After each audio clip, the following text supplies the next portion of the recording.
नमस्कार, आप देख रहे हैं वीके न्यूज और मैं हूं आपके साथ आयुषी श्रीवास्तव। भारत और नेपाल के बीच चीन ने दरार डालने की खूब कोशिश की। चीनी नागिन नेपाल में तैनात अपने राजदूत के जरिए पीएम ओली पर डोरे भी डलवाए गए, लेकिन भारत और नेपाल के संबंधों में चीन वो खटास नहीं ला पाया, क्योंकि ओली और जिनपिंग की जुगलबंदी को नेपाल की जनता और सियासतदान दोनों ही नकार दिए। ओली की भारत विरोधी नीतियों का असर ये हुआ कि उनकी कुर्सी पर ही संकट आन पड़ा।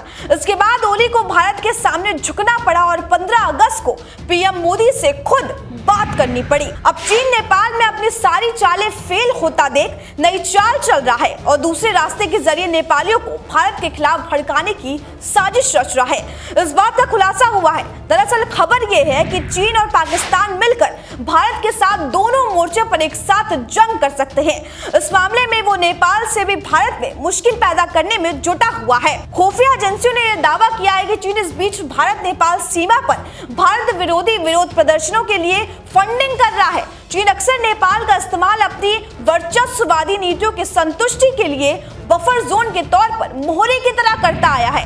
खुफिया एजेंसियों ने कहा है कि चीन ने भारत नेपाल सीमा पर भारत के खिलाफ विरोध प्रदर्शन करने के लिए नेपाल के कई संगठनों को 2.5 करोड़ रुपए तक का भुगतान कर दिया है। बताया ये भी जा रहा है कि काठमांडू स्थित चीन की एम्बेसी नेपाल को भारत विरोधी अभियानों के लिए उकसा रही है। टाइम्स नाउ की एक रिपोर्ट के मुताबिक नेपाल में चीनी दूतावास ने भारत नेपाल सीमा क्षेत्रों में भारत विरोधी प्रदर्शन के लिए करीब 2.5 करोड़ रुपए की वित्तीय सहायता प्रदान की है। आपको बता दें कि 8 मई 2020 को रक्षा मंत्री राजनाथ सिंह ने उत्तराखंड स्थित धारचूला से जुड़े लिपुलेख दर्रे को जोड़ने वाली 80 किलोमीटर लंबी एक सड़क का उद्घाटन किया था, जिसके बाद भारत नेपाल के संबंधों में खटास आई थी। नेपाली सरकार ने सड़क के उद्घाटन के खिलाफ अपने अधिकार की आवाज उठाई थी और नए नक्शे के साथ लिपुलेख, कालापानी और लिम्पियाधुरा को अपने इलाके में दिखाया था। हालांकि नेपाल की ओर से जारी इस नए नक्शे के बाद भारत ने अपनी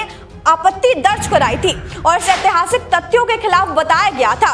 गैर कानूनी वाली ये बात है कि नेपाल सरकार की ओर से सारे विवाद ठीक उसी वक्त उठाए गए जब भारत और चीन के बीच सीमा विवाद को लेकर तनातनी और बैठकों का दौर जारी था। हालांकि भारत ने चीन को करारा जवाब देकर उसे सत्ते में डाल दिया है और लद्दाख की सारी ऊंची जगहों पर कब्जा कर चीन पर बढ़त बना ली है।